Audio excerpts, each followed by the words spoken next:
Me vine acá para Aguada, es decir, Cordón Norte también, porque estamos en el límite, acá en calle Batoví. A propósito de esta consigna del día de hoy, de todo se aprende, y aquí en la Aguada vive Andrea Revuelta, quien es integrante de ADES, de la Asociación de Docentes de la Enseñanza Secundaria, que tendrán una movilización este mediodía, pero aparte vienen ya de un paro de 48 horas en manifestación contra la reforma educativa. Por eso vamos a consultarle a Andrea Revuelta, que es de la Asociación de Docentes. Bueno, de todo se aprende. ¿Qué opina usted en la gran consigna del día de hoy en Ciudad Viva? Por supuesto, de todo se aprende.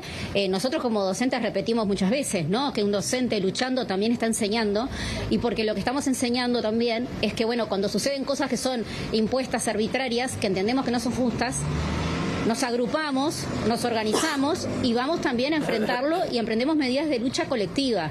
Y eso creo que es una gran enseñanza también, frente a la resignación y frente al sálvese quien pueda y a que cada uno haga como pueda para sobrevivir. Nosotros entendemos que las salidas son colectivas. Y bueno, en eso estamos hoy, en un paro de 48 horas, que iniciamos ayer con la ocupación de 12 liceos en Montevideo, liceos de bachillerato, porque justamente el anuncio hoy es fue de comenzar el año que viene con la aplicación de la transformación educativa en los liceos de bachillerato.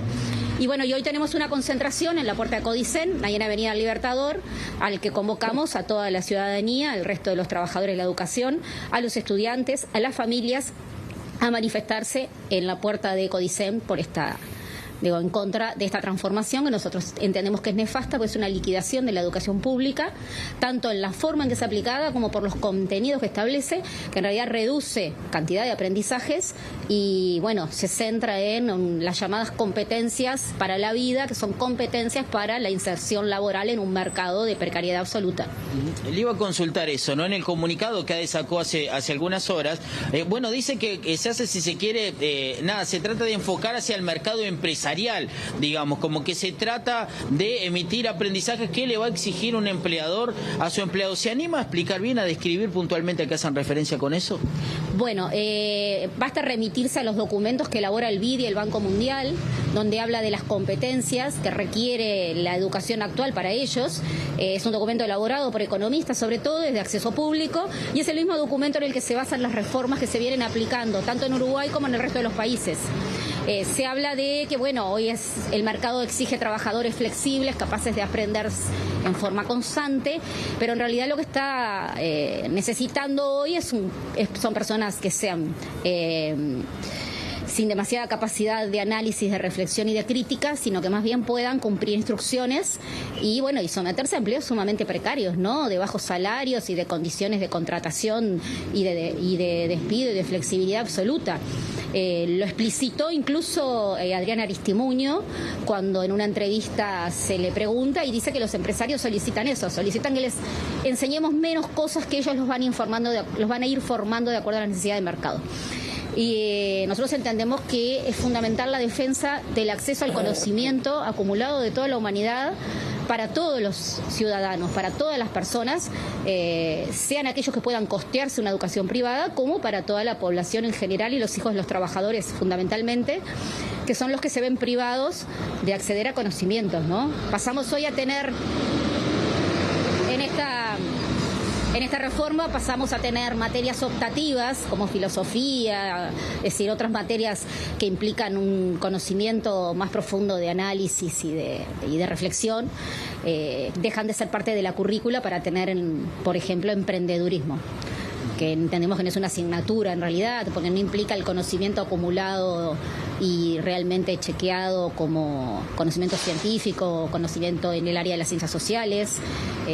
Hay toda una disminución y una rebaja de los contenidos y una rebaja también presupuestal importante, que venimos sufriendo hace tiempo.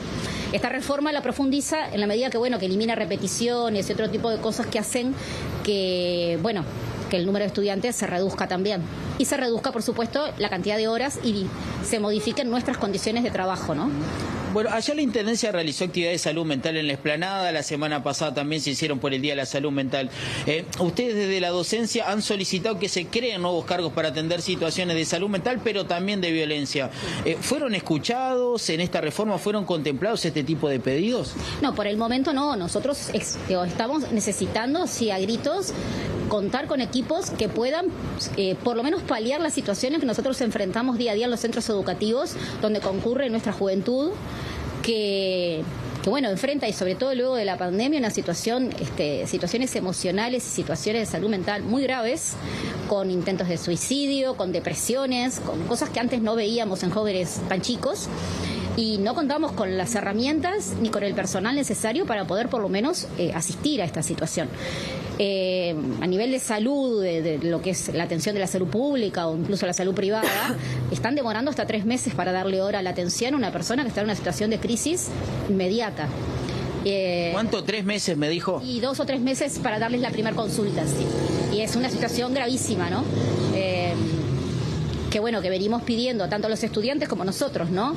En realidad lo que había una reducción de cargos y hay un llamado a concurso, pero que todavía no se ha instrumentado y estamos hace 2 años sin contar con equipos, sobre todo en bachillerato, que es donde no lo hay. En ciclo básico hay algún equipo, pero realmente tenés un psicólogo para atender 1000 estudiantes, que es imposible e insostenible, ¿no? Le hago la última antes de recibir las consultas desde estudios. ¿Cree que Robert Silva está haciendo campañas con la inauguración de algunos centros educativos, desde lo discursivo sobre todo? Sin duda, sin duda. Es parte de una campaña, ¿no? Nosotros seguimos teniendo los 77 liceos que teníamos. Hubo en estos días la inauguración de un nuevo centro para el Liceo 69, pero en realidad no hay una respuesta sólida que diga una duplicación de la cantidad de centros de estudios para reducir la cantidad de estudiantes por centro, para poder realmente instrumentar esos talleres objetivos de que se habla, donde no hay espacio físico para hacerlo, sino que simplemente, bueno, es parte de esta campaña. No hay una inversión en centros educativos y en cuestiones edilicias. Seguimos teniendo problemas en el mantenimiento edilicio de los grandes liceos. El IABA, por ejemplo, reformaron lo que era el salón gremial para hacer un pasillo, pero tenemos toda la mampostería y todo lo que son los techos de los pasillos de circulación interna de las galerías cubiertos con malla de metal y tejido porque se caen los escombros. Eso lo seguimos teniendo. Baños que se tapan, están descompuestos. En eso no hay una inversión seria en infraestructura edilicia, que es una urgencia que tiene la educación pública hoy. Y sin embargo, bueno, cada tanto inaugura algún centro en algún lugar. Digo, es parte sí de una campaña pública de salir a la prensa y decir, bien, inauguramos este liceo, pero tenemos situaciones como en el Día del Patrimonio, donde el Liceo Damas, el Liceo IABA eran parte de ese patrimonio, y se repararon cosas, se pintaron fachadas, se puso luminaria en los pasillos que se iba a circular, pero después los problemas de fondo, edilicios, de infraestructura siguen existiendo y se deterioran con el tiempo, ¿no? Mucho más. No tenemos gimnasios que tengan duchas con agua caliente, digo, cosas que deberían estar al orden del día, comedores. Si el alumno va a estar 6-7 horas dentro del centro educativo, tienen que tener espacio físico para eso y tienen que tener recursos para poder alimentarse si no pudieron traer comida de su casa. Todo eso no existe. Fito, Flor, Tania, ya escucha Andrea Revuelta sus consultas. Andrea, Tania te saluda y quiero preguntarte cómo es en este momento el relacionamiento. ¿Cómo estás? ¿Cómo es en este momento el relacionamiento con las autoridades de la educación? Más allá de este retiro de Robert Silva para la esfera política, hay una deslegitimación de ya no la relación con los sindicatos, con las ATD, que no es los sindicatos, es una herramienta institucional para precisamente trabajar con los profesores. ¿Cómo se trabaja en coordinación con un sindicato, con las autoridades, cuando no se está utilizando ni siquiera la herramienta institucionalizada por las propias autoridades?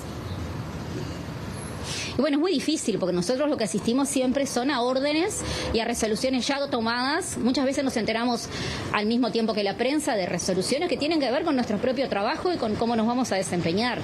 Las instancias que hay de llamadas de negociación colectiva no son tales en la medida en que lo que hacen las autoridades es ir y comunicarlos lo que ya resolvieron.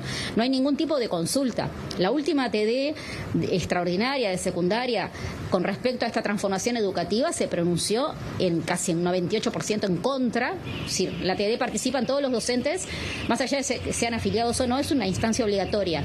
Sin embargo, se desconoce absolutamente todo lo elaborado por las ATD, todo lo elaborado por los sindicatos y bueno, se aplica la reforma que ellos tienen previsto realizar, que ya les digo, es buscar los documentos del BID y del Banco Mundial, donde están establecidas las competencias, donde están establecidos cómo deben ser el ciclo educativo, y es un calco exacto de eso. Y es al margen de la propia realidad nuestra y de lo que puede haber elaborado todo el cuerpo docente, que ha trabajado sistemáticamente, ¿no?, en propuestas para mejorar la educación, que por supuesto requieren un presupuesto que no está previsto encarar para eso. No hay en realidad una instancia de negociación. Hay reuniones donde se nos informan las resoluciones. Prácticamente ha sido eso la tónica de relación en estos momentos, y las comunicaciones se hacen con resoluciones ya elaboradas, que muchas veces llegan primero a la prensa que a los propios de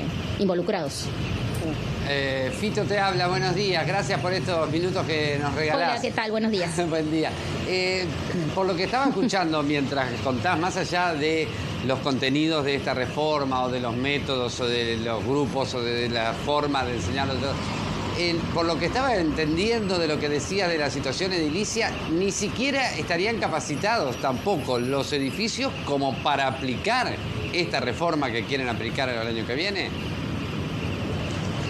Y no, en realidad están aplicándola en este momento, se está aplicando en ciclo básico, es un caos absoluto. Hay materias que son optativas donde se supone que cada grupo puede optar por lo menos 2 opciones, donde hacer funcionar un grupo partido al medio y tenés que duplicar los salones existentes, cuando en realidad el edificio sigue siendo el mismo que teníamos antes, ¿no?, con clases superpobladas. Es decir, es prácticamente es inviable, es una impostura absoluta, porque no tenemos cómo hacer que esto funcione realmente de forma mínimamente satisfactoria. No hay recursos para poner esto en práctica, ¿no? Además de que las optativas también dependen de qué situaciones. Hay optativas que no se pueden aplicar en determinados lugares. Yo qué sé, si los estudiantes eligen una optativa que requiere determinada infraestructura, en el caso artístico, por ejemplo, si requieren dar danza, por ejemplo, necesitas un espacio físico adecuado. Sí, claro. Eso no existe hoy en la mayoría de los espacios educativos. Qué brutal. Nos tenemos que ir porque ya pasaron las 11 de la mañana, que es a la hora que termina el programa. Pero yo no me quiero ir sin preguntarte en qué está la situación del Liceo Yaba. ¿Sigue intervenido? ¿El director terminó el sumario? ¿Se sabe algo? Porque realmente es una situación que nos preocupa a todos. Sí, el liceo sigue intervenido, el director terminó el periodo de separación de cargo y lo reintegraron en unas oficinas a tareas administrativas, no al liceo en su cargo. El sumario sigue en curso y bueno, eso es lo que tenemos hasta el día de hoy. En realidad que entendemos una situación sumamente injusta y bueno, como tantas otras que estamos atravesando en estos momentos. De todas maneras, creo que el mensaje, ya que tengo unos minutos, darle a los estudiantes sobre todo, es que es necesario organizarse y luchar colectivamente por transformar la realidad. Siempre estamos aprendiendo y ese es, me parece, el mejor mensaje que les podemos dar en el día de hoy. Muchísimas gracias, un abrazo gigantesco desde acá del estudio, te mandamos. Bueno, igualmente. Y gracias, JP, nos vemos en minutos nada más.